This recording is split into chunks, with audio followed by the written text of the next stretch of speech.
Ethan, what the fuck are we even doing? We just smoke and do crack instead. Yeah, like what the fuck? Like, what's the point of this podcast? Like, is this even fun? Always. I mean, yeah, it's fun, but like, wouldn't you rather just like be high? Mm. Or like, I don't know if you've ever tried this. There's this thing where you can do you can take the resin from a bowl Uh-huh. and you put it into some cough syrup, and then you take bath salts, but not the drug. Like, you take actual bath salts. Just a regular bath salt? Yeah, you have to wait like 45 minutes for it to like kick in. But if you're already a little drunk, you can get like a crazy high off of it. Sounds like a good time.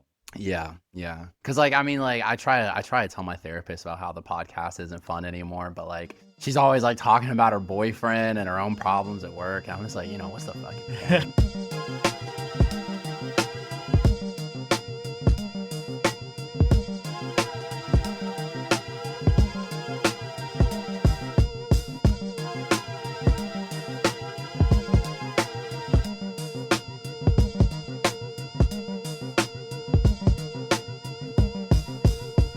With that, We're definitely covering a Fantagraphic. Happy 50 years. exactly. So, welcome to another episode of Tales from the Gutters, a show where two burnout losers, in the words of one Werewolf Jones, quote, get drunk and high and criticize porno comics. Basically. Also wear fezzes. All that and more as we cover Simon Hanselmann and his 2019 stoner sitcom descent into depression and degeneracy, Bad Gateway. Bad Gateway. So we're 2 for 2 now for butt stuff with our next pick on our series honoring the alt comics behemoth that is Fantagraphics. With Klaus, we looked at an exemplary creator whose mainstream success contributed greatly to putting Fantagraphics and just alternative comics in general on the map. And our last episode on Banu Pratap showed how the internet and Fantagraphics' commitment to widening their reach internationally has opened a lot of doors for creators all over the world. And it is a good thing that we put one comic in between because we both watched the video where our current writer talks about their favorite picks, and they were like, dude, have you ever read 8 Ball? It's so good. Also, we needed a lead into the butt stuff too. Right, This one's a right, lot more right. aggressive with it. I think. Well, with Pratap, it was a lot of things going out, and with Hanselmann stuff, it's a lot of things going in. Yeah, there's a technique. You think we're just choosing random comics, but this is the level that we're working on. So now with Simon Hanselmann's Bad Gateway, we're looking outside the U.S. again at an artist who sits squarely in the modern era of underground and alt. So when did you first come across Hanselmann stuff? The first time I came across this, very possibly maybe a collected edition that I didn't pick up. That sounds like something, it looked familiar enough where I think I'd seen it. But when it stuck in my brain was the meme of the puppet that looks to the side and then looks at you. And there's a version of that with Werewolf Jones with his big fucking smiling mouth looking forward and then looking right at the viewer. I was like, oh wait, I've seen this before. Exactly. And that's the thing with so much of Hanselmann stuff, dude. It's lived on the internet and been so popular for so long. Like, for me, I'd love to say that I knew about him before it was cool, but like a lot of other people, I found out about him when, like, he was popping up. As soon as it got cool. Yeah, popping off on Tumblr. I don't know who showed it to me, but, like, this must have been, like, high school. But shout out to them, whoever they were. I remember, I think I was telling you before, I think I bought either Bad Gateway or Mega Hex at the Fantagraphic store in Seattle for like an X or something like that. Yeah. So, he'd be proud of you. Put some money. You got a physical object. Exactly. So, Simon Hanselmann, again, another little origin story. Comic creators, like most artists, have a background that is either eerily normal or explanatorily odd. Simon Hanselmann hails from Tasmania, which is an island off the coast of Australia that I knew nothing about outside of its relationship to the eponymous Looney Tune. He describes his home state as, quote, densely haunted by, and his hometown of Launceston as a real shithole with the highest crime rate per capita in Australia. He relates his upbringing to the Harmony Korine movie Gummo, which if you haven't seen it yet, probably best you don't at this point. Very funny to be watching Gummo and be like, this is literally... I'm more of a trash humpers man myself. Yeah. I thought that was just about me. All right. The son of an absent biker dad and raised by his, in his words, junkie mom, Hanselmann's childhood was what you'd expect from a soon-to-be comic artist. He was a strange, awkward nerd who was mercilessly bullied and comics for him were both like an outlet and a safe space. He recalls hanging around the newsstand where both he and his mother would flirt with the clerk. So on brand. Very on brand.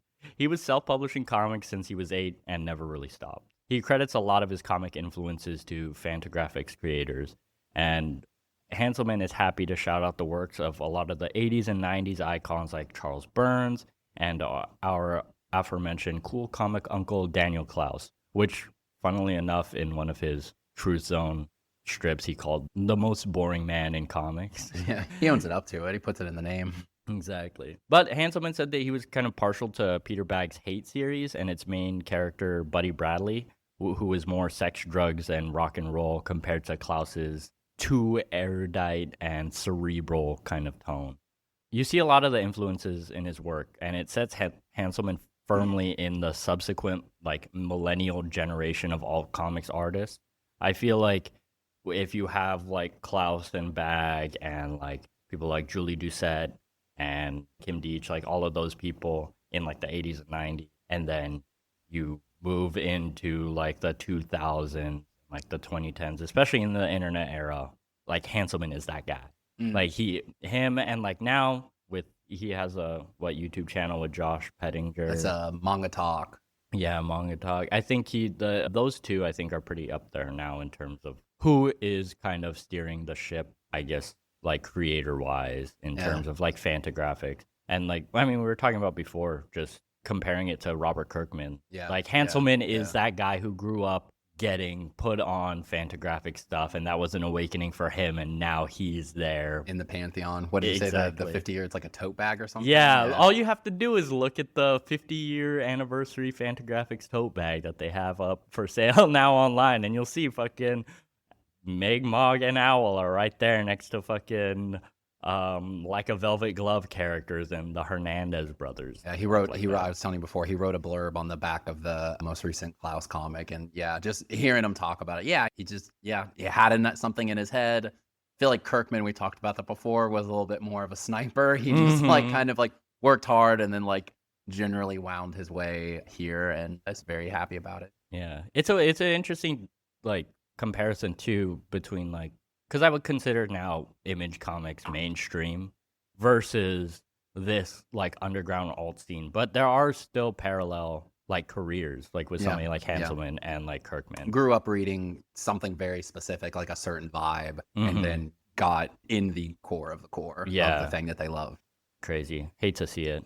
Yeah, fuck. So Hanselmann's not just like in conversation with the whole like American comics canon, but he's also very much a product of the Australian underground scene. A 2019 journal article by Ronnie Scott posits Hanselmann's work as part of a lineage of subversive Australian writers and artists. Scott draws parallels between the idea of rogue themes like sex, drugs, and general just deviancy, and later Australian literary movements like grunge literature from the 90s as like informing the zeitgeist that births work like Hanselmann, which is a great counterpoint to like normie kind of mainstream comics, right? Image. Yeah. And I've talked a little bit about like the zine aspect of comics briefly, just mostly talking about God Killer and how comics and punk music were very much a part of a similar kind of counterculture movements. But it's worth looking a little closer at how self-published and like small press magazines and anthologies are where many comic artists cut their teeth and build community early on in their career. So I wanted to ask you, like, have you ever fucked with like zine stuff? Like, did you ever? The most, or the only connection I have to that is when I was working at a coffee shop. Someone dropped off theirs. That's where you get them. That's it, just fucking right there on the countertop. And I did a slow day, like flip through it. After having done this podcast now, I now know that it was kind of a bit of a EC comic homage thing. But it also was like trying to just like, I think from what I understand, that's the vibe of zines. It was like, oh, I'm pushing the envelope. Like it's just a little too like fucked up. There's like one was like kind of fun experimental if you got a huge attention span, like it was just panel of black and then someone like finding out that they're tied up and then I'm like finding things in the room to maybe escape, something like that. And then the lights go on in the end. It's like scantily clad woman and there's like a man at the top of the basement. what the fuck is this? So I think I, from what I understand now, I got pretty much like one of the prototypical, like the most Yeah. zine. And that's the thing with the whole like zine things too. It's like there's just the directness of somebody sitting down drawing something, fucking Xeroxing it off a work printer during their day job and then passing it out to people. That one of my favorite things to do at like any record store, comic shop, bookstore is look for like if they have any like local zines and stuff like that. There were never any that I really followed. I'd pick stuff up at like punk shows and stuff like that every once in a while, just mostly for the art and the comics and stuff like that. But so much of the like these zines and like the culture surrounding it is community building. You know what I mean? Even at like Juneteenth celebrations and stuff like that, like people would have or even like protests and stuff, like people would have like their zines, like in terms of safe strategies for protesting or like good pro-sex information and things like that. You know, like, the whole like zine culture is so tied to the whole like DIY-ness of everything and like communities like sharing information and then also just like sharing comics and shit like that. If my parents had come across sex instead of drag, I might not be sitting here today. You'd be the girl from Devil Doll in that 8-ball one, or just the opposite. Damn. Or I'd be cooler, yeah. While the whole like punk DIY aesthetic gets commercialized and commodified like anything cool ever, the independence and creative freedom granted by just making your own shit and giving it out to people has like a purity and directness that's worth noting. Hanselmann's latchkey kid background gave him the opportunity to draw comics whenever he could. He said about his adolescent work, there was a lot of sex and carnage and uninformed small-town racism in his early zine. Shout out to him for recognizing. You can't get rid of it. You can't pretend it happened. He said that his school couldn't like threaten him with suspension because he barely showed up. So they would send like letters of concern to his quote blissed out on morphine mother. And one time a principal, another maybe call back to somebody like John Mueller. He had a principal try to convince him that self-publishing was illegal. So instead he was just like, fuck that. He kept selling zines and only showed up to school to sell zines and then eventually dropped out once he figured out that he could just sell his zines directly to record stores. You know, you're scraping the bottom of the barrel. Like the publishing authorities are coming after you. You're going to get a DMCA strike. You don't understand. So part of it too is his involvement with the underground music scene in Tasmania's capital Hobart served as like a springboard for his comic career. He joined forces with rapper HTML Flowers, who is his writing partner in crime. And he spends a lot of his 20s having adventures, making friends, and accumulating anecdotes, as he said. What is the Horsemania? That's one of the comics that he writes later. Oh, yeah, with HTML Flowers. Yeah, it's like it's kind of about that. Yeah. So he found a lot of his breakout success through the internet, but he still credits zine culture when he can. He said that he still buys a lot of zines at festivals and other people's web shops. He says they never really went away, and now like there's a lot of like format experimentation going on, people using receipt rolls, pop-up origami stuff, gigantic ones, balsa wood. People are super into like the risograph machine right now, which is interesting. With that too, I would say like recently I saw like people like Charles Burns, like even like classic like alt comics icons are still dropping kind of like small publication stuff of like doodles and like redrawings of like old work and kind of dropping them. That's kind of just like an extension of that whole like thing. People are just like dropping art out there into the world. And he said that a lot of his money and his income comes from the zines because he prints them, he'll advertise them, he ships them out, and he makes all of the profits from that. Another connection to somebody like Kirkman, where we're talking about like the business side of comics and like just the fact that there are less hands on your money. Even though like Simon Hanselmann, he's got a great deal with Fantagraphics, but less hands on your money, direct to consumer kind of thing. And he'll just say in those interviews exactly like, okay, like $7 to create, like like he'll talk about the over under. It's very, very like if you're gonna, basically I think he says himself, it's a small business owner type of thing. Yeah, totally. And I really appreciate that too, because especially with like mainstream people, it's so hard to get like a good understanding of like, I don't know if it's like an NDA thing or what, you know, like Marvel DC artists. Like, people are pretty vocal about, like, how little they make, but not a lot of people say what they're actually making. You know what I mean? Like, I think Hanselmann said, like, for Megahex, or maybe it was Bad Gateway, he got, like, 30 bands. And then for doing this, like, feature in Playboy, he got, like, 7K for it. Something like that, where he's just straight up, he has no problem talking about the money.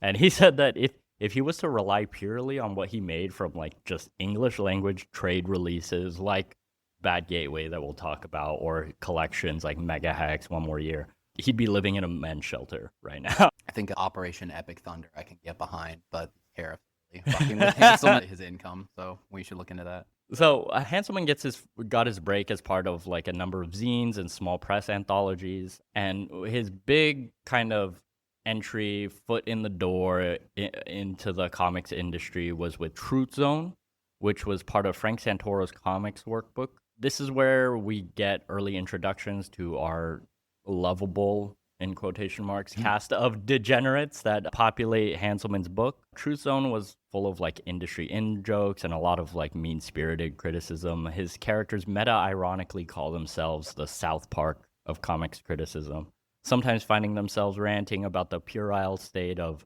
comic stores or watching Stan Lee give analingus to a Spider-Man doll. Hanselmann said that at points it started to get a little bit too real. I think he tells a story about like towards the end of Truth Zone, like his wife just being like, "You can't say that. They're your friends. What are you doing? Like nobody will get that. You like these people." 7 guys laughing, and then 7 other guys like, "Hey, that was really mean." I hope the Stan Lee one is a real one too, because like in that strip, they're like talking about how they were like, "No, I swear to God, there was like a Comics Journal interview from like 1982 where you had said something about rim jobs." But though Truth Zone ended in 2013 after 91 kind of episodes, the characters lived on with Megg, Mogg, and Owl. Mogg and Owl. So and he's a one comic guy. Like yeah, he only locks ever does in. it. He's it's not really worth talking about because like he doesn't really talk much about it. His like other stuff, most of them are like failed starts. You know, he talks about his Tumblr was called Girl Mountain, which was this kind of like coming of age ish thing, but he said that he started trying to do like a 1,000-page graphic novel at age 23, and he just dropped that once he found Megg, Mogg, and Owl. I think Megg showed up. He did like a 2012 like zine called Lingerie Witches, which were like, did you see this? It was I just saw the image. it was just a bunch of witches in lingerie with dating profile kind of like subheadings, and Megg was in there as one of them. Megg, Mogg, and Owl are legally distinct parodies of Megg and Mogg, Witch and Cat, respectively, from British children's books. And they also do have a friend named Owl that is an owl. As many people, Hanselmann included, note the similarities end there. Megg and Mogg, 1G, children's comic, 2Gs, keep it away from your children. Yeah, do not show this to your children. Hanselmann's comics take just a sitcom approach. Megg and Mogg are a stoner couple playing off the witch and her familiar trope, and Owl is their quote-unquote straight man, more neurotic but equally as degenerate. And Werewolf Jones is their wild card neighbor and childhood friend. They fuck, they do drugs, they get into hijinks. Yes. We're gonna try our best to do a very typical Megg and Mogg comic. I think especially during the beginning, they follow the same format. So we're going to be replicating that. Scene in on, if you keep reading these comics, you could draw it from memory. It's always the same living room. There's a hole in the wall behind them, couch in the middle, beer cans everywhere, small table in the middle, your POV, the TV that they're staring at. Megg would be sitting on the couch next to Mogg. Megg would say something like, "Oh my God, we're almost out of weed." Yeah, Mogg would say something like, "I'm so sad, will you please rim me?" Will you please rim me? Megg will kind of look at him like, ah. Owl runs in and he will say something like, "Oh my God, why aren't you guys getting ready?" Yeah, and then Werewolf Jones would come in with something either going into or coming out of his butt. Yes. Just, "Oh, I'm ready." Like, "Aren't you supposed to be watching your kids today?" He would say, "Yeah, I've got a babysitter."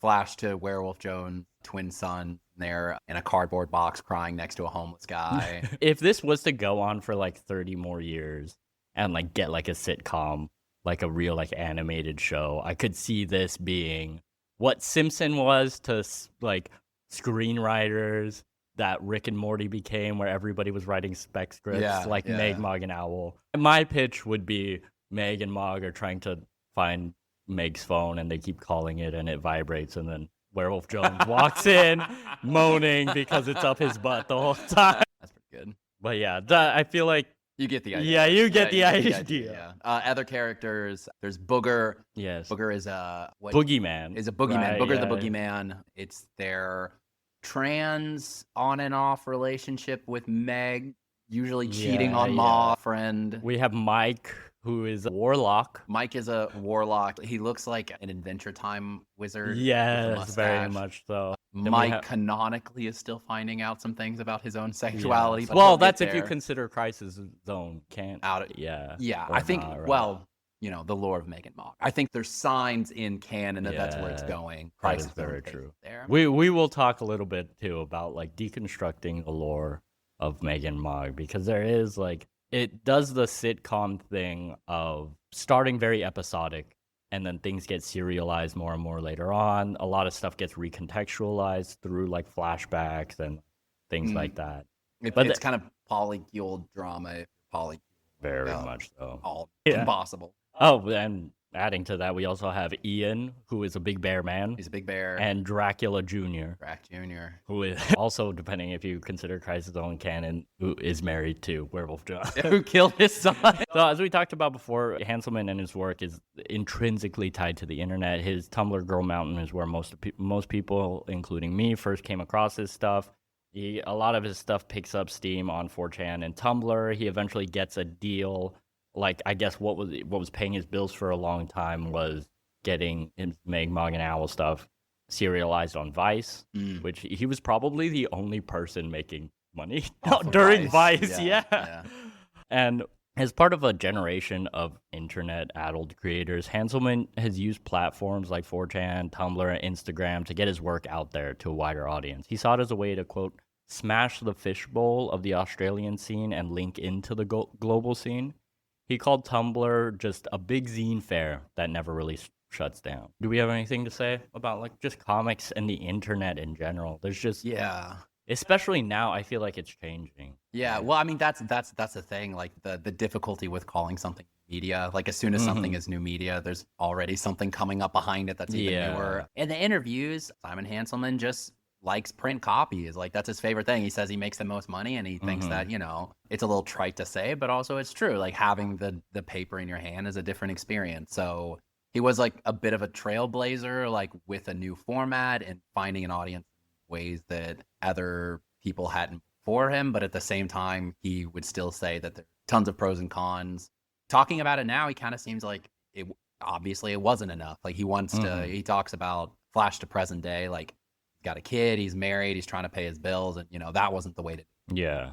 He even calls like Tumblr and like just the internet just a means of cold content distribution. Like that was just like a way to get things out there. Yeah. But I also do think it's worth just talking about how stuff like Tumblr and most like social media transition from like text-based, like especially like 4chan, Reddit, you know what I mean? Like text-based forums to like image-based things. Like almost everything now is like pictures. People aren't like becomes a comic. Yeah, so like exactly. Now everything is the text and image together, right? It all plays into the whole like Instagram's carousel swiping. Like just from like even just rage comics of like internet's past, right? Yeah. Like to now just text pictures together. AI generated caption under like some AI picture. Japan is generating stems. Oh my god, into electricity. What is this? What is this? But it all just plays together into just like the memification of like social media participation and just like the retention based algorithm. Because like if you're looking at something and reading something at the same time, like that's how all of these things just measure everything. Like how much whatever keeps you in. He says that in his most recent, or the most recent one I found from last December, where he started reposting old Megg and Mogg in the swipe format or the carousel. And we'll talk later about the way that he structures it is made for Instagram. Exactly. Panel by panel. And he said, yeah, it like a ton of people are super into it. He says it doesn't translate. He doesn't see his like sales go up or anything like that. But and he's also trying to figure out like what his engagement like Mhm. sales. But no, people really like it. It's all old stuff. He's not outside of Crisis Zone that we'll get to. He's not generating anything just. Yeah. And that's what's interesting too is like, I mean, a part of it too is just like publicity, right? Like the more people that share these things, I mean, like we were talking about before, so much of his stuff we just came across like memes or just like out on the internet off of some like random stuff, and then you find out, oh, like he actually sells books and stuff too. You know what I mean? It's that pipeline. He would prefer you to buy a book. Yeah, exactly. The way that we're going to be looking at Bad Gateway today, we're going to look at it from like a few different angles that like show up in his work a lot. One of the main ones is the whole like sitcom format. He talks a lot about like his influences from Simpsons, Seinfeld. He also talks about like Malcolm in the Middle being huge in Australia. Such a Weird. what random. I guess it makes sense. I don't I don't know. I grew in up a and way. it was like rerun era, almost definitely. right? Yeah, I don't know. I don't Yeah. know enough about Bless Australia him. to know what about it was a cultural, like, culturally significant in terms of like relating to it. I think that only lives like current age, like, or oh my God, that's Walter White. But I get it because I mean I see it a lot in his stuff. I think a lot of his work, tonally and structurally, you can relate and like theme wise to something like Always Sunny yeah. or like Bojack. You mentioned Peep Show. Peep Show definitely. too, Rick and a Morty little- is kind of a little bit Rick and sci-fi Morty. version. Yeah. I think that's to put us in time with. We are gonna cover something today that's in the midpoint where all these examples we've said they've got the sitcom structure, and then all of them in very different ways do have an influence of like quote unquote like real life. There's consequences. There's like mental health struggles that people have. There's Yeah. addiction. Like I said, all of these are covering them in different ways. But I think what's so cool about this one is from the very beginning, ha ha ha, it's so funny. It's a sitcom. They're all fucked up all the time. But the one that we're going to cover today is a midpoint where it goes outside of like the joke or joke sitcom thing into like really depressing shit. And I think it was finding its own direction there. Yeah, And when it hits this definitely. midpoint, it's like a very focused, like, okay, same structure, still a little bit funny, but it is just watching these people deal with really sad situations. Yeah, and that's why I picked this one too, because you can pull in all of the other aspects of everything. And that he's done super proud of before. it. When he Yeah, talks about his exactly. anthologies, I think there's maybe 6 altogether. This is the one where he's like, oh yeah, this one got the award. Like, I'm proud. Yeah, I mean, talking about the whole like sitcom, like you just like TV show thing. I had mentioned South Park before, but he does have that kind of against anti-everybody-ness of like a South Park thing, like criticizing. He said though before he doesn't want to fall into the like South Park kind of just preachiness. What do you call it? Both sides is like the whole like where it becomes kind of hacky. Yeah. Because we were talking about this before. You know exactly where his politics are. Yeah, I think. yeah. And he said before too. I mean, Crisis Zone is pretty blatant about a lot of stuff. Yeah. But he said before too, like he's a little bit, as now an Australian, an immigrant living in America, he's a little bit sussed out about like being too forward about stuff, especially like online and things like that. But yeah, so we have the sitcom thing. He talks a lot about like politics, pop culture. Well, I'd say it's not a theme of it. Yeah, like, on the nose, but it is. It's it a is satire. Like every now. I don't think it's like. I wouldn't say it's like what? How many? Like 1 out of 6 or something will be like kind of like a satirical thing about. Well, I mean that's the thing too. Like he presents a lot of, I guess, what he would call a normie or a straight person would consider fucked up. Yeah. deviant behavior or alternative lifestyles. He presents them with like a level of normalcy. Yeah. That is in itself, I feel like, a stance that I think that's what I like about him. He is like so over the top with a lot of stuff, especially like sex and like sexuality and things like that. But he presents it in a way where it's like, oh, this is like a normal thing. Like this has nothing to do with the fact that they're bad people. They're also bad people on top of that. Yeah. You know what I mean? Yeah.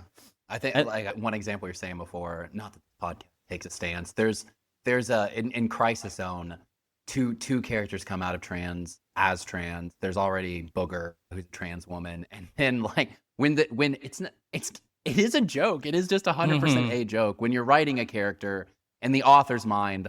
All of these characters are trans characters, but then there's 2 characters who are making jokes and doubting a third character Yeah. is trans.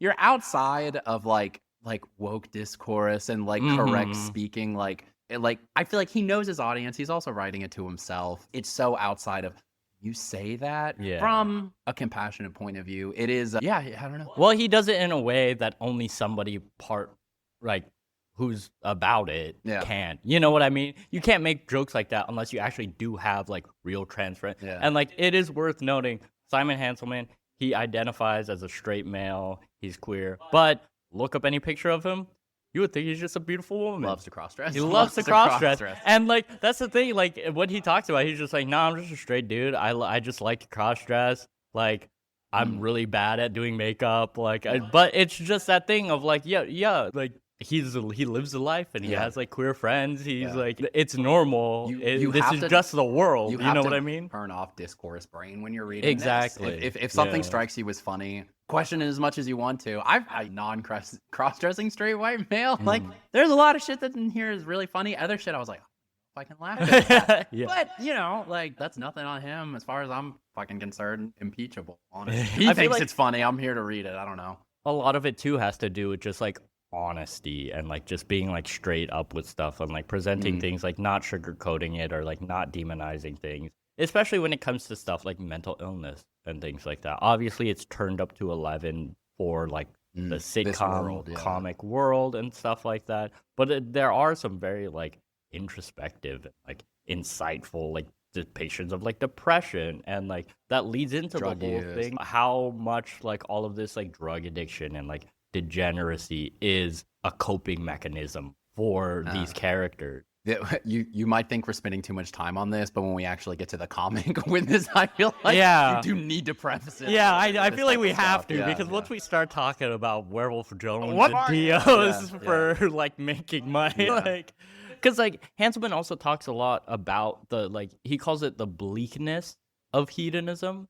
And how he just minds it for like an inherent tragedy. Like he says he hates twee art for its like dishonesty. And I feel like he does walk this like razor's edge fine line of comedy where you're being honest and being straight up and being wacky about stuff, but it's presenting it in a very like, it feels personal. It feels like somebody that has lived through this stuff. Yeah. I mean, that's I think the last thing to say, like quote unquote in defense. Not that he fucking needs it. There's the Werewolf Jones and Son.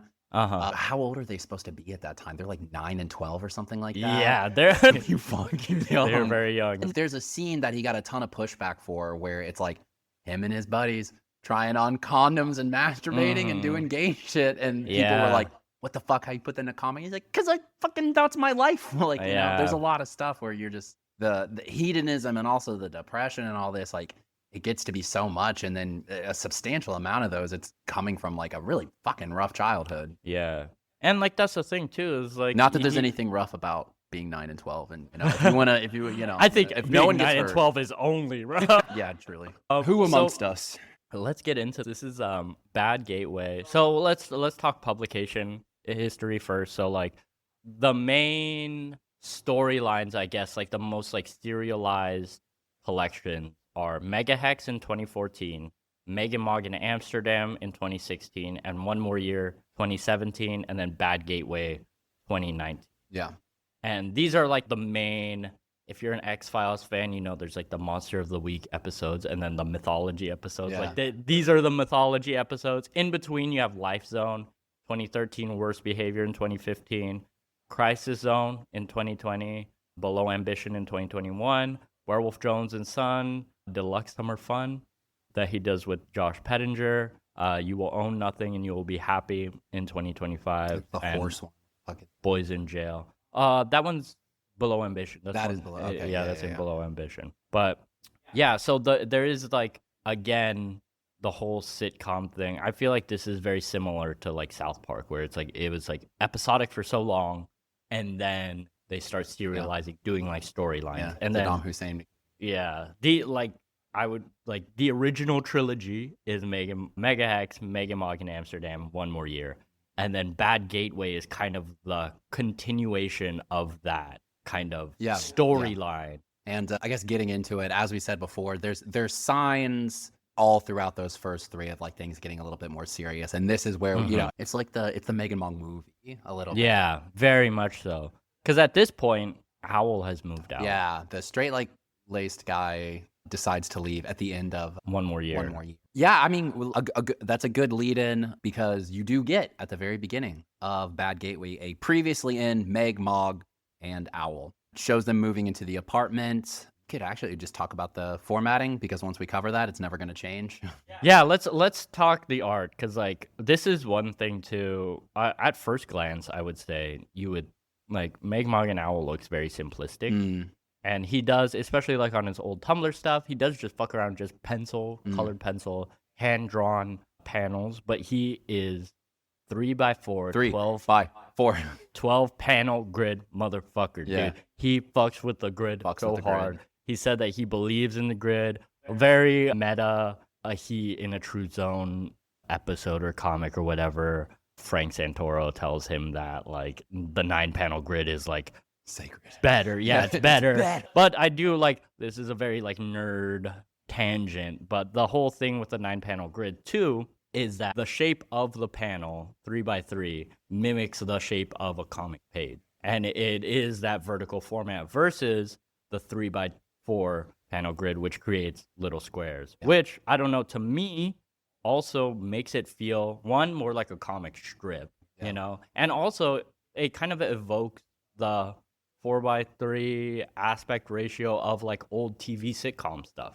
Whoa, you know what I mean? Wow. I don't know if that's real or if that's just me making it up and reading into it, but that's what it reminds me of a lot, you know, especially when so much of like the POV of the scene is from that like TV POV. Like that's what one of the first things that goes through. Oh yeah. You're a TV for whenever they're sitting the thing. And so much of his stuff it's all hand drawn. He uses colored pencils, watercolors. Sometimes he uses gouache and stuff like that. Gouache, right? Gouache.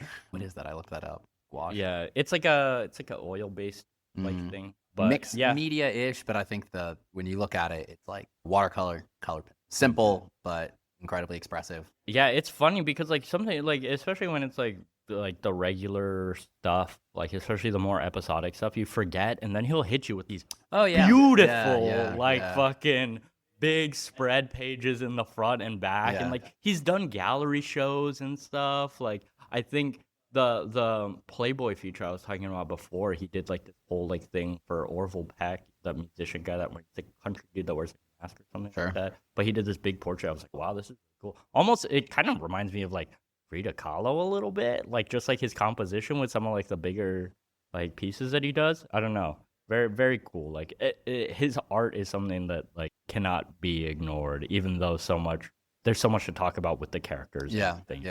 We'll call it just like deceptively simple. Honestly, yes, very much so. In the way that good cartooning is. Absolutely. You know what I mean? I'm already just talking about the grid thing. We talked about this before. It can be really hard. Like we make real promotional stuff, reels and TikTok and all that. It's so much fucking easier when they're squares. Like, square is so nice. Okay, so the flashback, it shows from the very beginning. It is Megg, Mogg, and Owl moving in together to an apartment, probably fresh out of college. Or high school. There's some high school flashbacks that happen. That's when everybody met. Yeah, later. That's when Owl fell in with a bad fucking crowd. They're smoking weed together at the beginning. I think one of the first all by its own panels is they just say, what would happen if you try to set Owl on fire? So the abuse of Owl starts strong and continues. A bit of this is to explain why Owl moves out. He's paying too much of the fucking rent. Werewolf Jones' kids throw like or nail polish because they're fucking huffing nail polish. There's an ongoing bit where they break his beak. Like he keeps getting his beak shattered. We're gonna do you. You want to say that or? Yeah, I get. Well, we could talk about it a little bit more later too. But like one of the biggest, most controversial jokes, I guess, of this thing. It's got a lot of pushback on 4chan for some reason. Owl's birthday. Yeah, it was Owl's birthday, and instead of like a gift, instead of a gift or like even doing the, I guess, normally fucked up thing of like beating the shit out of them. Yeah, they just love to. They rape them? No, that's a thing. That's a thing. They do. This is why we did the preface. And they say in the original printing, they say, Owl, we're gonna rape you. Yes. But then in the reprints, he Yes. changes it to do. Well, We're gonna do you. man, I see. We've barely started. Like they lock him in a room, and Werewolf Jones like dry humps him, and they're like touching him all over. And at the end, they're like, "Oh, it's a joke." And this is early enough in where it was one of those moments in the comic where Yeah, you're because like, "Why the fuck did you show me this? This is super dark." behavior. Was this worse behavior or Early-ish. maybe Megg, Mogg, and Amsterdam? I thought Maybe it might be Mega Mega Hex. Hex. Yeah, I think it's Yeah, Mega Hex. yeah, it's early. So yeah, too. if you're reading a comic and it's like fucked up people doing drugs all the time, like, and you see something like this, you're like, what even is this? And then It does have one of my favorite onomatopoeias though, where it's just Werewolf Jones butt ass naked humping owl, and it just says flaccid next to it. to let you know. And that's the thing. I mean, a couple later, he's like, "No, that's sexual assault. Like that wasn't funny." And then Megg and Mogg are sitting there, and they're like, "Don't call it sexual assault. That makes us sound like bad people." So it's kind of like the comic treats it as a fucked up thing to do, Exactly. and that there's something wrong with these people. That their sense of humor and their grip on reality is so messed up that they would find that to be a prank. Yeah. The comic is not a fan of that happening. Exactly. The pushback on 4chan was interesting because they were mad that they changed it from rape. to Megg looks at him after they lock him in the room and says, like, "We're going to do you." Because I think that is a good retcon. That's like a little bit much. They don't know. Like they don't know how. In the structure of a joke too, it makes it funnier. Yeah. You know what I mean? It makes it more of this a joke. Joke is already not funny. Yeah. And one thing that Hanselmann says too, I have a quote. He says, "People are horrible. People are cruel. People are abused. Social circles, especially in small towns, can get fucking nasty. I just write what I see and what I've experienced. I don't deliberately set out to aggravate or shock. I don't censor myself. You need to be honest. You need to not hold back." Yeah. And he says, "Existence is sad and cruel. Life is long." We did not set out to make a comic book podcast where we like talk about exactly this. But I mean, yeah, if you read it, it's treated seriously. There's repercussions.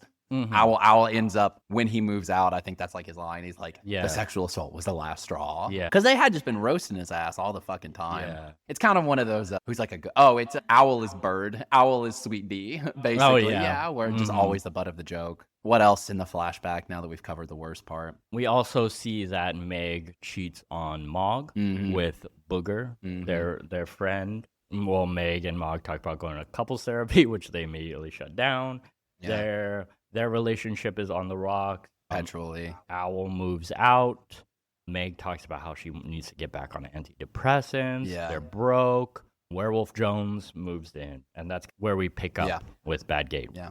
Bad Gateway starts with like a really, really fun one-page spread. Megg in bed, checking her phone, ashtray, eating food. Lucy's and some weed and an empty wine glass around her. She's staring up at us.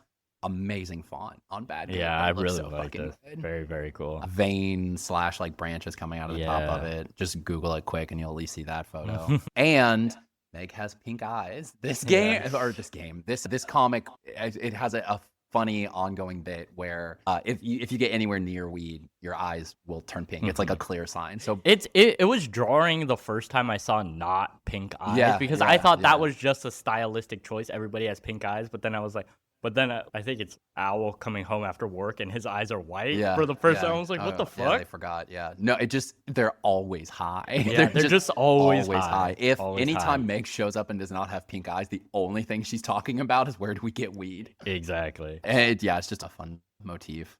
So we're going to take kind of a few, I guess we'll call them episodes from this collection. It is a linear story, but we're going to start with the first couple, and then look at the last few.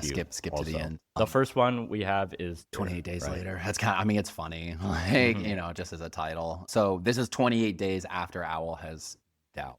The sexual assault was the catalyst. Fuck you all, his last word. The outside of the house, covered in beer bottles, covered in shit. The interior, covered in beer bottles, covered in way more shit than there used to be. Big fucking hole in the wall. Was there an original joke where the hole in the wall got there? There's gotta be. Yeah, there's a lot of random stuff, I feel like. But that's the thing too, there is a consistency to stuff. Yeah. Like even if you'll just it might have just been in some random zine that they did a callback on how that happened. Lore is lore. They're sitting there on the couch, Megg and Mogg. They're not doing anything. Megg says, "Where the fuck is Werewolf Jones? You told him midday." Yeah, midday. So they're having their first house meeting. So we're getting straight into it. They hadn't talked about money up until this. They're just always stoned. Owl had a job that he goes and fucks off to. He's paying too much on the rent. But this is like, we start right out in the middle of the crisis. They don't have any money. They're completely broke.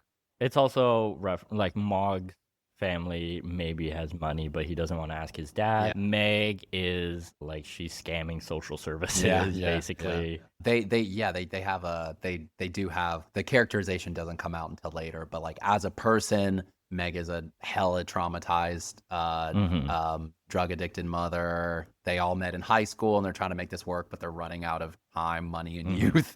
Yes. I think they're almost 30. Yeah. They all went to high school together, so they're all in their late 20s. There's a house meeting that they're setting because they have to figure out how to get money for rent. She suggests that Mogg gets a job. Ugh, he literally does this SpongeBob face. So they're waiting for Werewolf Jones to show up, and apparently he's been there the entire time. He's sleeping behind the couch. He pops up, like eyes glazed, squinty-eyed, condom on his face. What time is it? You're late. Late for what? I was already here. So they're planning how they're going to make income. Kind of a serious conversation. Megg has to go and scam social services. Mogg can't do that because his parents make too much money. And can we talk about Werewolf Jones's idea? Very important idea. I feel like this is a great tone setter for what these comics are. Werewolf Jones wants to make a fake arcade cabinet that he cuts holes out of, that he sticks his dick and balls through. That they show. Yes.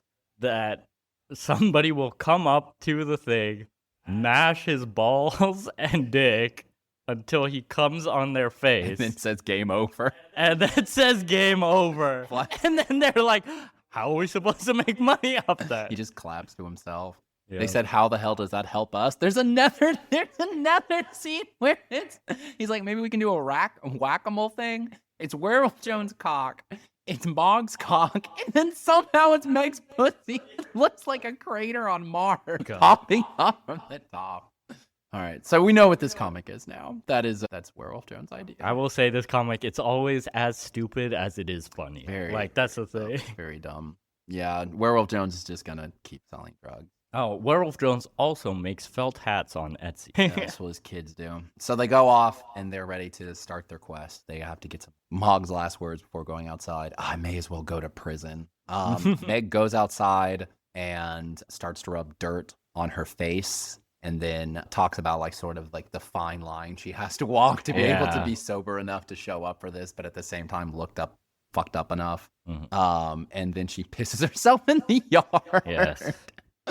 Last time I threw a chair across the room when they tried to put me into that training seminar. There's an ongoing joke about how Mogg is a cat. They don't do a ton of, like, for Werewolf Jones is a werewolf. That's kind of a bit. We'll get to that later. But then every now and again, they just remind you that Mogg is a cat. Like, so Mogg has to go get a job.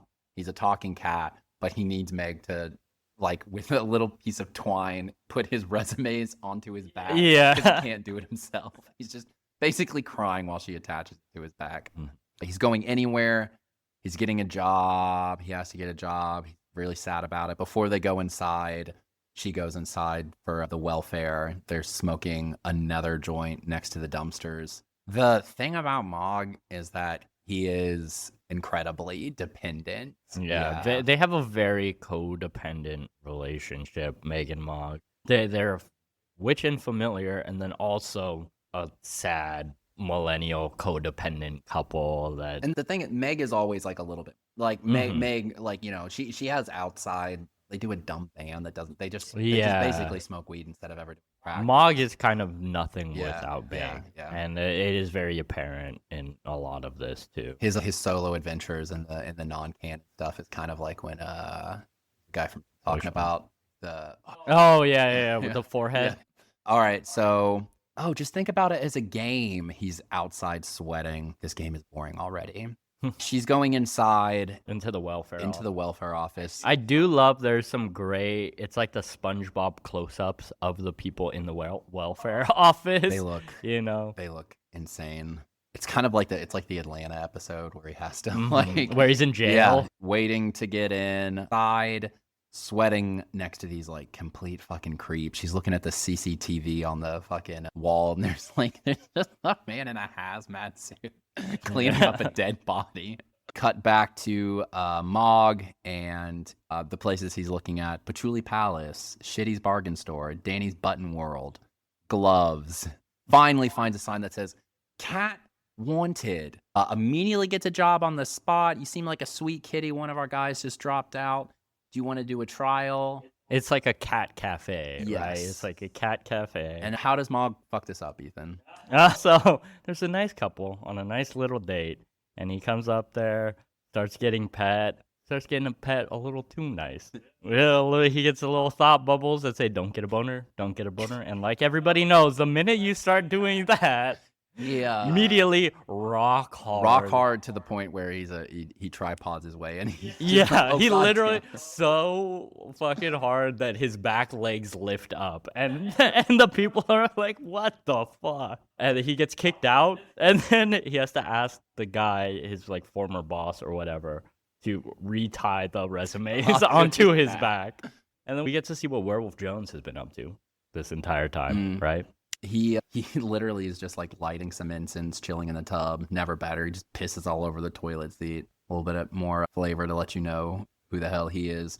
And then we show up, some of the B tiers show up. Dracula Jr. and Big Bear. Ian, yes, the Big Bear. Non-canon, but in Crisis Zone, there's an ongoing bit where he keeps losing limbs. It's pretty good. He's intact here. He's all intact. He sells him a little bit of drugs. Oh, yeah. What's all that banging? I don't know. The pipes. Those are his two sons who are in trash cans. Trash cans with cement blocks. They're a little bit. They're obvious. I don't know, on the nose, maybe not on the nose. They're kind of stands in for Hanselmann, kind of a little bit. The shittiest parts of his childhood and like the absent parent and like the drug abuse. Like he has fun, heightens, and sometimes does not heighten with the dynamics between Werewolf Jones. Two kids. Yeah, his sons are like they're always in werewolf form, and they're like feral. Yeah, they always feral. got like some gross shit on their face. You can tell them apart because the saliva bubbles coming out of their mouths are different colors. That's how you tell the kids apart. Yeah. Back to Megg. She's still waiting to get welfare, and then Booger shows up, also there for the same reason. The last time they saw each other was Megg and Mogg go to Amsterdam. She's like, "Oh, I haven't heard you since then." That whole trip was a complete fuck up. Megg's a little bit like, "Oh, I haven't been to a good place." Megg's never in a good place. And yeah, you get kind of these like not that jokey panels where it's like clearly there's something between them and they kind of hurt each other and they're just sitting there awkwardly looking from left to right. Speaking of performances, how do you feel about today? Gossiping about people who have lost their disability. And Megg says that she has backup props in case things start going south and then there's something squirming inside of her dress. She gets called in. And then we go back to Mogg. Mogg cannot get a job, ends up asking his parents for more money. "Look, I make very complicated, simple, visceral music that people aren't really supposed to like. I'm going to blow up really soon. I just need a bit more time." So, I mean, you know, he's a dumb piece of shit, but it's also just like a little bit of a send up about like Nepo baby shit. Yeah.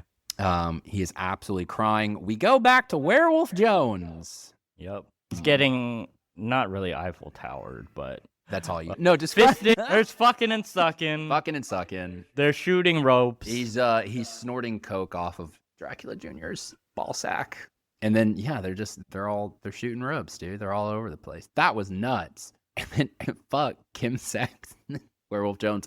"I think I need to go to the hospital," and then they take him to the hospital. Yeah. This is the most tame that you see Werewolf Jones. I have a great quote from Hanselmann about like all the sex stuff. He says that like he finds sex very interesting, terrifying, and bizarre. He says it's warped and odd, even within the mainstream. It's superfluous outside of breeding, but has basically become a sport, an obsession, an activity with toys. Yeah, a little bit of Banyu brought up there. We're doing, but instead of making them strange origami figures, it's just you just show it as absolutely fucking degenerate. Yeah. They're having fun. Back to and fun. Meg's in the office. He's like, hey, I'm on to your bullshit. You're a 29-year-old woman. You're strong, capable. You can be anything you want to be. What's your dream? And also, no one's ever like a good guy. Like this guy is like trying to encourage her, but also is like condescending. And also when he stands up, he's got just like a wet stain that clearly looks like it's supposed to be jizz, and he's got salad dressing stain on his pants. Yeah. Yeah, Megg goes to a therapist every now and then. The therapist, it's an ongoing joke, only ever wants to talk about herself. Yeah, there's no there.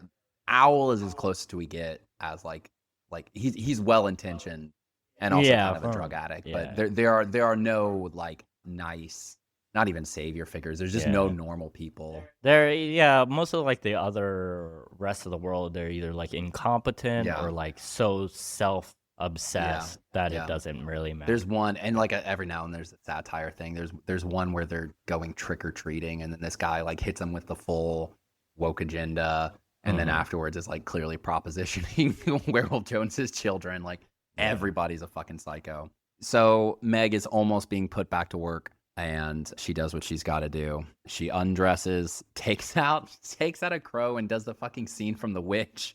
Yeah.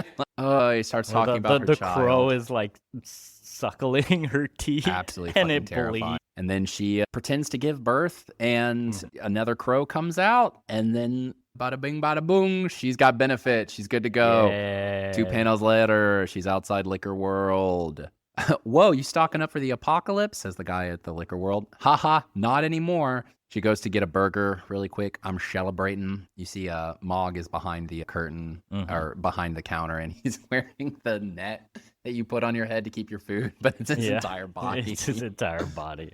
So he doesn't have to do that anymore. Immediately puts in his... She got Mogg signed up as her in-house carer. God, if only. Can I still use my employee discount? So they're headed home, and kind of the crisis is a little bit over. They got their money sorted for now. Jones is outside of the house in a hospital gown, laying on his face. There's cum all over the kitchen. I think I got Kim sexed again in the passive voice. You don't know how to feel about that? They go to throw away some of the trash. Don't open those bins! Fucking, ongoing joke about their mother, Susan. She's like a Cartoon Network figure. You never get to see her face. Looks like they've run off somewhere. Probably back to Susan or the swamp. Their shitty fort. And they go back down to watching some TV. And then you get like sort of the sad ending note where things still aren't good. Oh, everything's cool. Oh, we have a dealer on site. And then a couple panels of them kind of making eyes like everything's clearly not okay. And then a little bit of a bigger panel about the two of them sitting next to each other on the couch, but 1,000 miles away. Yeah. It's the come down.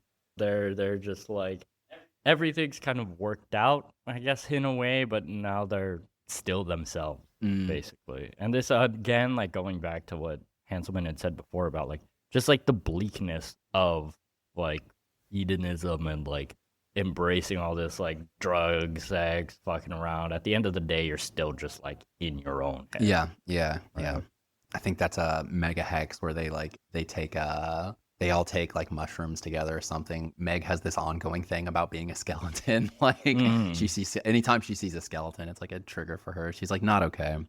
Yeah. Well, with this one too, I think this is a good example. Like, again, with the stuff about them just kind of being like shit people. Yeah. You know what I mean? Like, obviously, Megg is competent enough to work. Like, she is scamming the welfare system and stuff like that. And Hanselmann said that like Megg, Mogg, even Owl, Werewolf Jones, they're like the worst parts of ourselves. They're all just like an unfiltered id, especially Werewolf Jones, right? Yeah. You know, a lot of people say, oh, I know a Werewolf Jones, I know someone like this, right?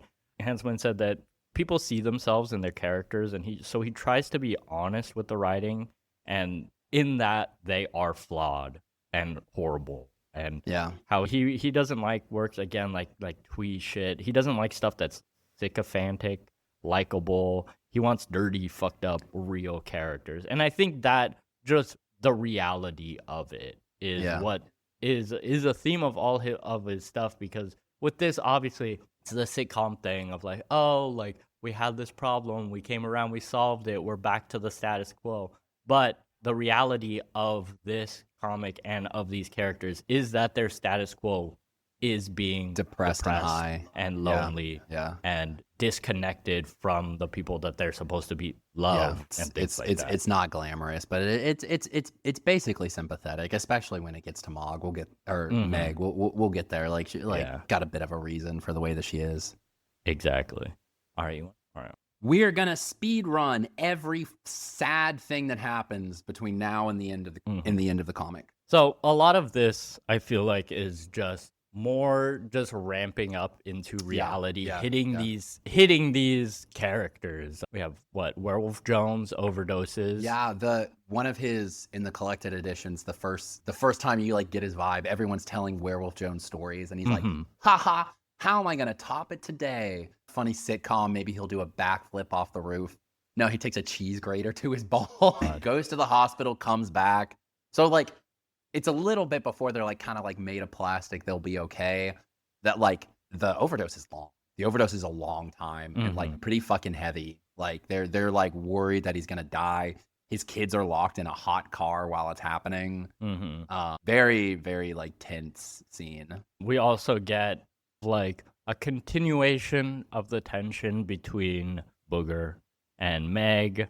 They kind of have a little heart to heart and start making out, and Mogg catches them. And then that's kind of the last straw in their relationship in a way. Everything is kind of the love has been lost at that point. I think even Owl says it at some time. There's an ongoing like joke, not joke, that like, oh, Meg's so vulnerable, I'd feel bad hooking up with her. Everyone's like trying to hook up with her. She's like a hot witch. Yeah. But she's never okay, and everybody knows it. Even like when Owl moves out, that's one of the catalysts too, is Megg shits on him and she's like, you're pathetic, I can tell you have a crush on me. Yeah, which he does, but everyone does is kind of the that's thing. That's the thing. Werewolf Jones, for different people at different times, will cry, oh, I'm still not over Megg, and I love you, and he'll try to kiss somebody. He does it like 3 times. Another just like, because Werewolf Jones is the wackiest, crazy wild card one, but inside, again, just like a deep sadness. Yeah. So very, like, one of my favorite, there's one, I think it's in Worst Behavior, where he gets fed up with everybody, and, like, he goes on some rant about how, oh, you're all on your phones, da-da-da-da-da, you have all of these things. He does the hot dogs. Yeah, and then he climbs to the top of a water tower. He climbs to the top of a water tower, and he has this big like fucking speech to the mood about how he's the king of the world, and then he just starts fucking crying, just so sad and alone. Werewolf Jones is also every now and then he loses persona. There's a drought that happens when there's a weed drought that happens, and he has to. He reverts to his human form and he becomes Warehouse Jones. And he looks like a human. Yeah, he just has a mustache. It was a jump scare at first. I was like, who the fuck is this? Yeah. And but they're like, it's a funny joke, but also like that's the level the comic's working at. Yeah. It's like a very funny visual bit that he doesn't smoke weed for a couple days and then turns to a human, but it's also like another little reinforcement, like he's a sad dude. Yeah, when you see that he's just some fucking 5 o'clock shadow with a mustache, sad guy, it makes it all sadder, you know? Yeah. Mogg is just a cat. Oh, another sad thing that happens in between. There's been jokes the whole time, like understated jokes that are kind of sad about people in the house selling off their prized possessions to buy weed. And one of the stories this comes back later on. Towards the very beginning, Megg has to sell off her rollerblade. Her Wayne Gretzky brand. Yeah, her Wayne Gretzky rollerblades. And maybe we haven't said this yet, like the understated dialogue about like a pretty sad situation. It's like it's always a funny, not funny, where someone says something either kind of rude or kind of like they're missing what someone's feeling. And then the next column will be that person just kind of sad looking off. Yeah. So they have to sell off these roller skates. Megg cries to the guy because he won't take enough money for it. They're just trying to get enough money for an eighth. And she's like, please, this is all I have. I just want to smoke. Could you please help me? This is my last thing that I have from my parents or mom or something like that. He takes it. He gives him the fucking $30 or whatever. And they go, oh, hell yeah, Megg, way to like turn on the waterworks. You really got that.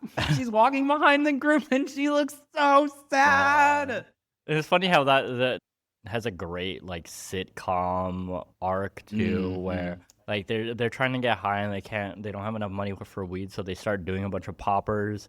And Werewolf Jones just fucking snorts the amyl, like the liquid out of the thing, fucks up his nose, and then at the end they're back at the apartment. Meg's depressed because she sold off her rollerblades, and then Werewolf Jones gets a call from the dealer that he's finally at where they were supposed to be. Yeah. Really good. That's the other thing with the roller skates. They're kind of kids. Like they're hitting their late 20s, and like it just reinforces the like they're getting too old. Yeah, that whole just arrested development, stunted growth kind of thing. And let me tell you, 28 to 32, if you don't have it by then. I've heard there's no babies in my hot car.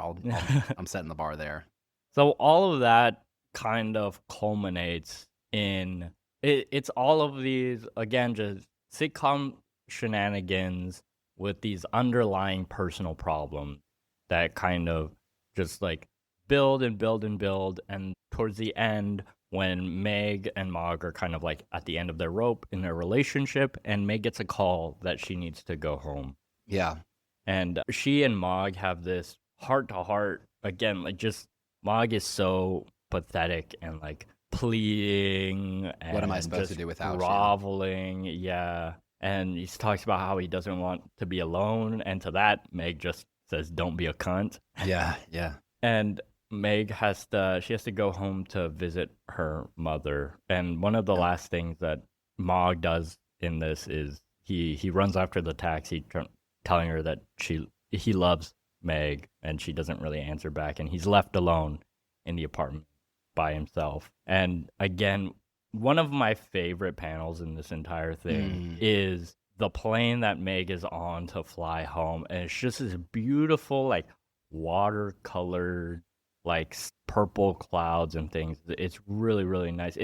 The emotional stakes are mirrored in the art, and like the amount of rendering and like color Hanselmann puts into this thing, which is really, really, really cool. It's never forced. It doesn't happen often. Every now and then there'll be like something that takes up a couple panels. He'll fuck with the grid a little bit, but it's always in a moment that like a character's thinking about something or coming to a realization or at a different stage in their life. It's always completely earned, and always like for someone who holds back so often, always so cool to see. Yeah. And these last two kind of vignettes are Throwing Rocks at Power Lines, which is a flashback story of when they were in high school. And this is, I think, the second or third. It happens very rarely, but in one of the earlier ones, we find out that like the reason that Owl joins their group is because like Werewolf Jones like beats the shit out of him. Yeah, bullied him too hard. And then also that Werewolf Jones and Megg were together for a while. Yeah. He bullied him too hard, and then was just like, I feel kind of bad about it. Do you want to smoke a cigarette? Yeah. And then Owl was locked in from that moment. And then here we find out that like Megg's stoner childhood is not unlike her stoner present. Back in high school, she had blue hair instead of red hair. Again, this storyline specifically, so much in the texture of the colors and stuff like that. It's very painterly, really, really nice to look at. But we find out that Megg's mom, much like Hanselmann's, is a drug addict.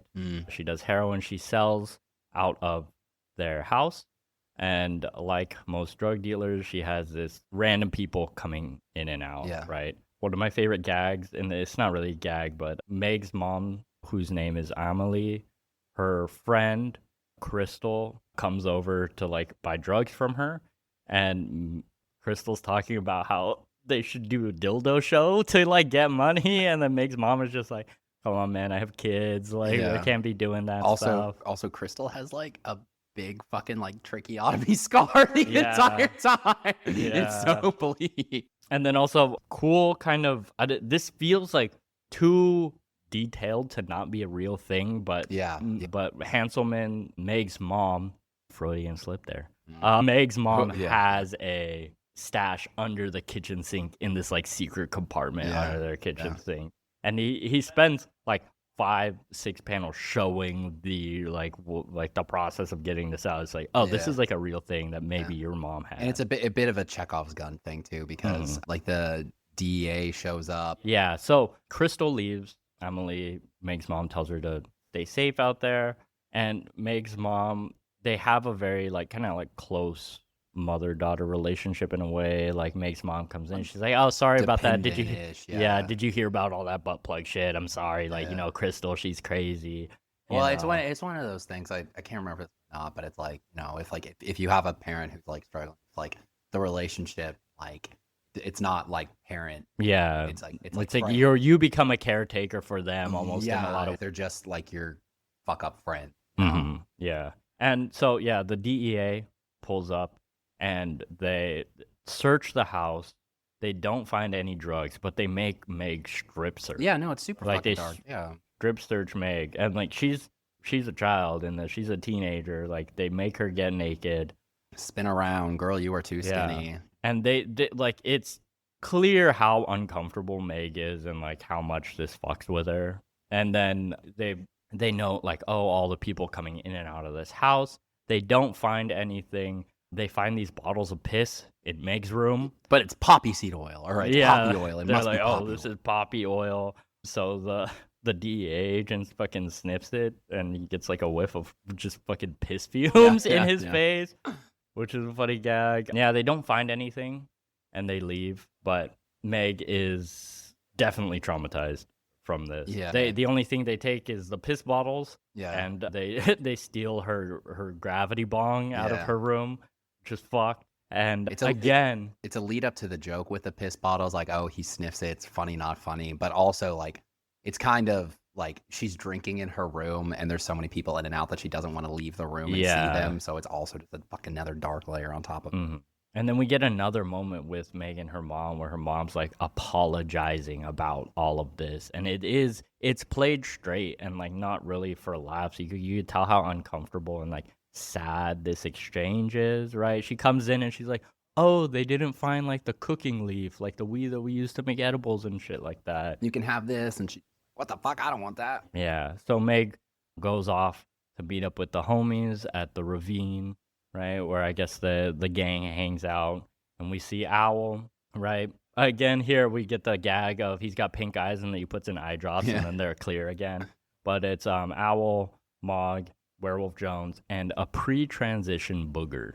In a McDonald's outfit. Yeah, who's in a McDonald's outfit. Owl fucks off after just getting verbally harassed again to go like make miniatures and shit. Yeah. Booger goes to work, and Werewolf Jones and Mogg go back to Meg's place, and Werewolf Jones buys off of Meg's mom, which is kind of like it's a weird exchange. It's got some weird sexual tension with it. Yeah. Not very Werewolf Jones. Very, very, it's a very awkward, weird exchange with them. And then they say that sometimes. That's the end of the flashback, is Megg and Mogg kind of sitting on the bed together, watching TV. The scene looks a lot like back when they're at the regular apartment. He's like, I really like you. You do? Yeah, totally. Forever. And forever is kind of like in One More Day, like a sad motif where they say forever, but they don't mean it. It's that whole just like codependent. Obviously, they're in a relationship they don't want to be in, or they're not really happy with, but they can't like let go of each other. And then also, too, at the end of this, Meg's mom, as an apology, bought her those Gretzky rollerblades. Yeah. And that's why, again, it's funny. Hanselmann talks about, I think it's in Comics Journal interview, or no, it's in some interview where the interviewer is talking about like Harold Pinter's Betrayal, the movie, and how like the whole like reverse chronology of like showing like what knowing about the past making the present so much sadder. And then Hanselmann says that he's only seen the Seinfeld parody of his wish, which is like it's an episode where they go to a wedding, like an Indian wedding, and like LA is trying to make her rival jealous, which is really funny. But again, another one of those things is like this layering the sitcom hop of this, like just the storytelling structure of recontextualizing all of the things that we've seen before with something real. It's like I think about the Community episode where they find out what everybody else at the college felt about them using this. You know, you see the gang or whatever, the main cast from an outside point of view. And then this, we're getting like more like flashbacks. It's even more sad that she sold the skates very in the present. There's been on and off talks for years about Megg and Mogg TV series. The holdup is that Hanselmann is like incredibly protective over this property and Oh, yeah. must have creative rights. And Mhm. as we said, this is his main thing. We'll talk about playing for the future and where he is in the present, but this is his main thing. He's really proud of it. These beats are really good. Even if it didn't follow it like second by second, or even if it's not following every beat, like as an entire arc and as an entire work, very funny. A lot of it's gimmicky, but like for emotional beats like the one that we just talked about, completely, if there's ever going to be some kind of like film TV adaptation, like I think that he does view that as like very important in this. It's not Mhm. just a silly gimmicky kind of thing. He talks Yeah. shit about a script that he read. He's not allowed to say so much, but yeah, Uh-huh. there is a core to this that he has been fighting to maintain, and maybe someday. So these last two, it's a 1-2 punch of sadness with fucking throwing rocks at power lines, and then this last one is called Ritual, and this picks up right at the end of Megg flying back home. She gets home and she has a stop bubble as her mom meets her at the airport, where she's like, what the fuck happened to her? Because she let her mom, after we've just seen her, right? Like, I guess like, When Megg was in high school, so yeah, she's so like 10 29 years now, ago, something like yeah. that, yeah. 10 10 years years has not been ago. good. Yeah, 10 years has not been good to her mom. And it's just this very, almost like too real, awkward Yeah. car ride home of Megg and her mom sitting in her car. Her mom's car's a fucking mess. Got like a fucking ratty ass dog in the back. And they're just talking about, like, her mom talks about how she almost killed herself. Yeah, there's a dog that's clearly shit all over the back seat. He's Mhm. like, little shits, but they're the only thing that keeping me from killing myself. Yeah. Big open eyes from Megg. Oh, and you, of course. Yeah. And then she like follows that up with being like, I would have done it years ago in the early 2000s, but I just couldn't do that to you. Which is like, that's a very like maternal kind of guilt tripping Yeah, kind of yeah. thing. But she And- doesn't stop, and I never would. Yeah. But I really do wish I was dead. And 3 Yeah. panels of Megg looking from the left to the right. You get these great reaction shots in this, like, these dense 4x3 panels, right? You get like all of these like fun reactions and like processing these moments. And What is the so- problem? Why is she there? Someone died? So yeah, Meg's mom, it tells her that it is her auntie Crystal, the lady, Yeah. the butt plug lady, the dildo lady from the previous story, is in town, and it's methadone takeaway day. We kind of have a little ritual. Is that going to be Yeah. okay with you? So I guess it's Meg's mom, her grandmother, and her auntie Crystal are at the house to do. I guess we can talk a little bit too about, I guess, the like more fantastical elements of this, because there is the whole thing of Megg being a witch and her family are witches, and this whole like ritual thing is kind of like an elevated explanation, or like an elevated thing that they're putting on, a genre thing that they're putting on to this, like, oh, her like Crystal's we're finally taking away the methadone, she's gonna like get cut off from like the opiates and the come down into sobriety and stuff like that. And we just get this great like just 6 panels at the very, very end of the car just driving down the road, with just like in the middle of like this like really lush like highway. I guess this is Australia. I don't know what Australia looks like. These twinkling stars above. And she says, Meg's mom says, everyone's so excited to see you. And we get just like a 2-panel beat before Megg says, cool. Right? That's the end of Bad Gateway. Mhm. That the collection came out in 2019. At the end, it says the next book will be called Megg's Coven for real. Quote, Yes. soon. So this is something I want to talk about, because this story specifically is the last thing that's kind of not been followed up on. Like, this comes out in 2019. Hanselmann has been toying with Megg's Coven since Yeah. this whole thing started. And Megg's Coven is the kind of, I guess, it's more fantastical, it's more genre-y. It plays into her and her family being witches. I've seen like old panels that I think they were up on Vice way back, but as just like an episodic thing. It wasn't really playing into or referencing much of this stuff because it hadn't happened yet, right? But he's been talking about this Megg's Coven thing But for him, he says that it's tough for him to get to because so much of it is about his relationship with his. He said in interviews like he's worried it's gonna break her heart. He's talked to her about it, you know. Yeah. He's been very upfront about like Struggles what that this his is. mother still experiences. And he Like JD Vance if he wasn't a trashy piece of shit. and that's the thing too with like Hanselmann and his like depiction of Meg's mom in this and how he talks about his mom. It's very sympathetic. Yeah. You know what I mean? It's from his own mouth. It's like stand-in is a bit on the nose, but like the whole like sadness of the flashback is very close to experiences that he had growing up. So because he talks about too, like even as like a kid, like his mom would still like buy him a lot of toys. Like his mom was a good mom, and that whole like extra aspect of it was just like almost separate from like how he saw his mom as his mom. Like from what it sounds like, he has a good relationship with his mom, but it is that thing of it's complicated in a way only a parent-child relationship can be. And similarly to something like Klaus and like when he's talking about Monica, like just this whole idea of like a mother that is kind of disconnected or living in a separate kind of world than you is something that like Hanselmann is super honest about, and it comes through in his work in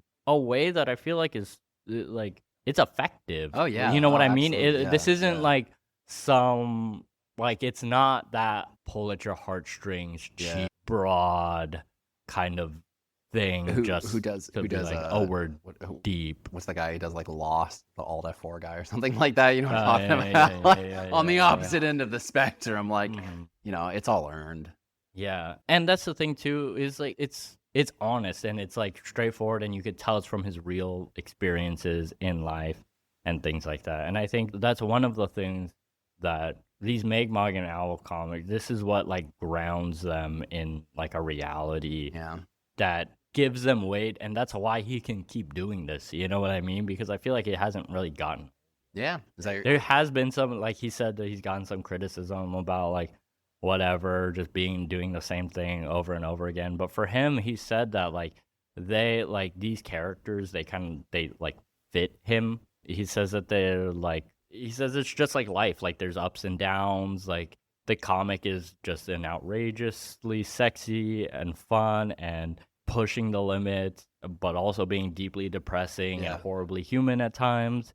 He says it's just like life, and he says it's not hard to strike a balance. That he's just like it's the most realistic comic there is. He says. He said that also that he loves Megg and Mogg and that they fit him like a glove, and it's effortless for him to keep this going.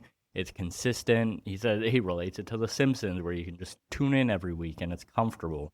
But he does have that urge to like push these characters further and like create a narrative and like make a serialized story that's coming. So who knows? Is it final thoughts? Is that like well, yeah. So let's talk a little bit in general. Any other things that we want to talk about after like looking at this story as like an example of his work and like some of the other things we talked about. I feel like Hanselmann, his stuff, like I highly recommend it. Yeah, I feel like if you can tolerate the like overt sexuality and drug use and things like that, I think it has a good heart and it is funny. He resents the title of people calling him an edgelord, but like it's earned. None of it is edgelordy, but just pretend you're going in to read like an edgelord comic, and if you could get through something like that, similar things happen, but without the. It's incredibly crass, but it's incredibly good. Yeah. So what's he been up to since then? So 2019 we have Bad Gateway, and 2020 we have Coven. Yeah, that was Crisis Zone. We talked about how he puts his stuff up on Instagram. That's, as we said, like in more modern days, it's just like old stuff, but it's getting a lot of like views. Crisis Zone was for free for the public. It's kind of a non-canonical. He works with some ideas that he had in his head for a long time, but basically the gang does COVID. Yeah. A lot of it is just about COVID, like how would these characters react, topical shit. Like it's also one of his, I'd say, most like overtly political ones, in terms of like commentary. He's getting a lot out there. They go to the, what do they call that? They parody the like the autonomous zone thing, and they do like a Seattle Capitol Hill. Dressing like Tim Pool, very Yeah. Mogg gets super into the conspiracy theory thing. Yeah, about this, because this is a very, I don't know, both sides fucking with both sides. In his thing. own words, like he says, "Oh, radical centrism." In 2026, you can have your own feelings about that, but he's also he's living in Seattle, like and also like you know where he stands with stuff. Like obviously, like he's making jokes of a lot of things, but he said that someone in his comments was like, "Oh, I hope you're happy with your new alt-right Nazi readers," and he's just like, I doubt people would actively enjoy a comic with like 4 trans characters and a werewolf character constantly shoving things in his rectum. Yeah, I think he said something in an interview. He was like, if they're like only reading this to like see like a leftist send-up or whatever, or like anti-woke, on the scales, I think it's still going to be good for him. Fair. I mean, that's the thing. He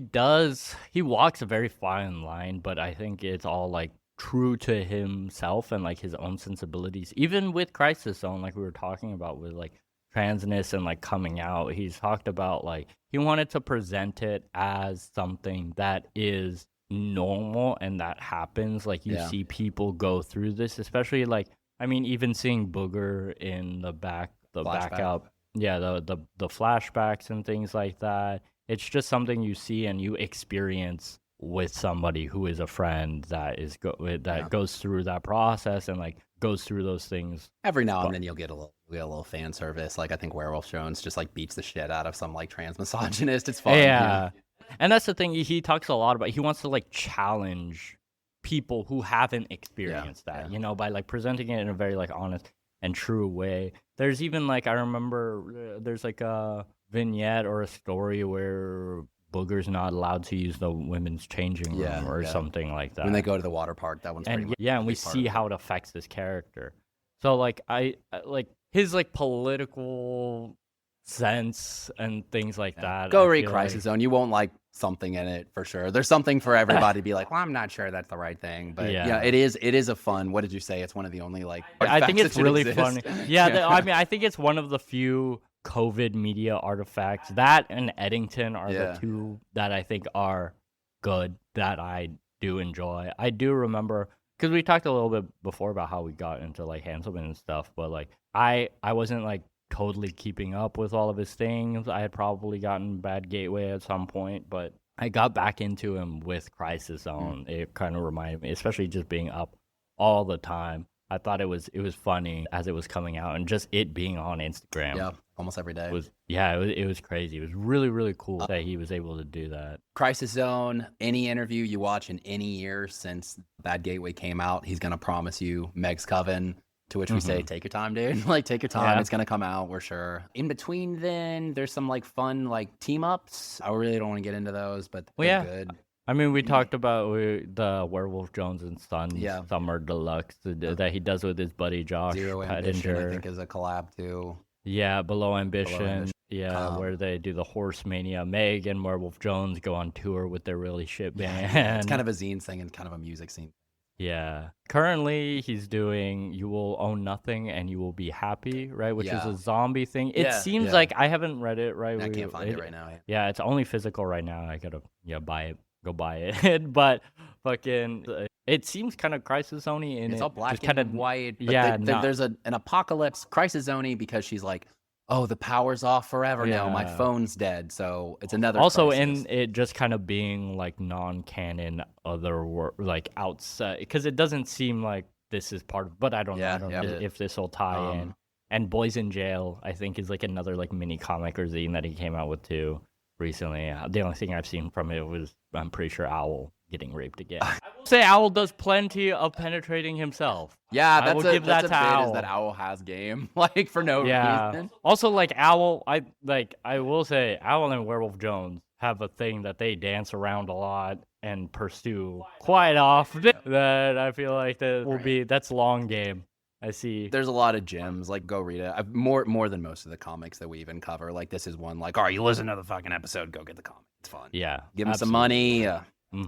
He currently, I was surprised to see that he's putting out the newest comic because in an interview from December, He's working with a lot of like scripts, trying to get Hmm. something out. He's not allowed to say whether it's Megg and Mogg, but he also said he's pitching a lot of stuff. That's Yeah. been his full-time job for like years. He talks about he's in a different time of life. He he loves comics, but he has a lot of conversations about like income and whether or not his ideas comic is the best form. He will have Hmm. always contributed this awesome fucking Yeah. thing, and I feel like he should finish. But then he already started a new comic in between that fucking interview. So what's the Yeah. problem?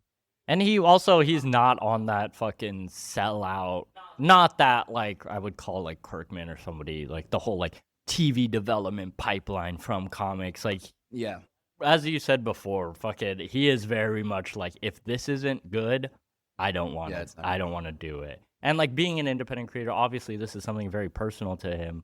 Like he has talked openly about shutting shit down from like he's talked about Netflix. he talked to Adult Swim, Yeah. Netflix, like all these different people. The only animated adaptation has been part of a Hulu Halloween special produced by Justin Roiland called The Polonius Show. Okay. And they did a story from Devil's or it was called Devil's Night from Megahex, where it's like all the guys dress as Frankenfurter from Rocky Horror. Yeah. Yeah.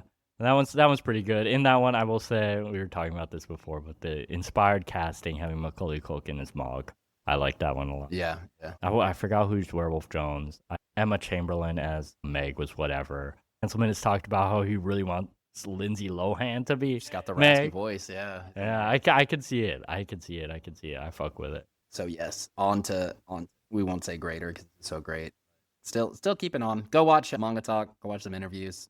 He's fun to listen to. Or Manga Chat. Manga That's what Chat, it is. there it is. Manga Chat. Him and Josh Pettinger, one of his new like creative partner, also another Fantagraphics guy. But yeah, I think Hanselmann, really funny dude, like very personable. He comes across really cool in interviews and just honest and like willing to just be straight up with stuff and like Life size, a mannequin of Megg in the bedroom behind him. Yeah. He is married, but one can only imagine. All right, that's Bad Gateway. If you liked this, then you will like Ethan. Well, I did a little deep dive on some of the other like zines and stuff that he appeared in, and through that I found Apollo Chaco. I think he was in an anthology or a zine called Mold Map that one of the Hanselmann stories showed up in, but Apollo Chaco, really cool. Another big up and comer in the like indie Fantagraphics scene. Hanselmann shouts him out a lot, but is Nate Garcia. There's a lot of like very cool, like almost like airbrushy, psychedelic type of stuff. Damn. And then again, his partner on Manga Chat, Josh Pettinger, who's another Fantagraphics guy. I've only read Tedward from him that came out last year, but really wacky, singular kind of style. But his humor and Tedward specifically reminded me a lot of like a Velvet Glove, just in that like weird kind of almost grounded anxiety in this kind of surreal world that I really fucked with. You can tell that he is still very in the scene world because Apollo Chaco is very hard to find. There's like almost nothing on that. Very cool. For me, this one I only put out because it's the first time my algorithm has like gave me a comic that is mostly being produced like on Instagram, or at least like heavily put out in that format. It's called Fishbones. Yeah, I think they're putting together a book, like it's Kickstarter stuff. Okay, right on. Written by Jisuk Cho, drawn by Isko K. Sorry guys. It's fun. It's kind of a Lovecraft. They work on an oil rig and they start pulling up or fishing. It's an oil rig, but it's also they're doing like deep sea science down there. It's mostly centers on a nurse who works there. The scientists are pulling up fish that are their organs are all messed up and also like meshed together with technology. A diver comes up and they have to like perform a surgery where they take like an engine that's growing out of his guts. They're trying to figure out what's going on here. That's sick. Yeah, just maybe I'm not getting enough algorithm lock-ins, but that's the first one I've seen where I'm following it just through Instagram, like a little bit. That's awesome. Every now and then. It's black and white, kind of scratchy, but a lot of fun. Fishbone. Very, very cool. Yeah. So next episode, we're gonna be looking at another Fantagraphics pick from the modern era. We're gonna look at Buff Soul by Moa Romanova, our first female creator. He's from Sweden, but another very like introspective, like that 20-somethings, sex, drugs, and rock and roll, but also everybody's sad kind of vibe. Again, on the kind of mumblecore theme. We're rolling with more of that. So check that out. Read fucking Simon Hanselmann. Give him some shit. money. He works so fucking Yeah. hard. So good. So good. I like seeing, because also, again, Mo Romanova with Hanselmann are part, as Josh Pettinger too, they're like this generation following Klaus and Bag and Yeah. like these kinds of people. And like I would say Nate Garcia is somebody who's like in the new one, like the Gen Z part of that. Gen Z like Vogue. yeah, part of that push and like the generations of like alt indie comic shit. But like I will say this episode in general really got me back into the whole zine thing, and I want to like look at more of these like independent underground Yeah. shit because it's cool. Because like even Top was talking about like how in India now the whole zine thing is like kicking off and stuff. So Go to the worst punk show you can find, grab the worst magazine you can get your hands Yes. on, and enjoy. yeah. This has been another episode of Tales from the Gutters. Until next time, everyone, stay high all the time. And Huff Piss Jar. Huff this jar.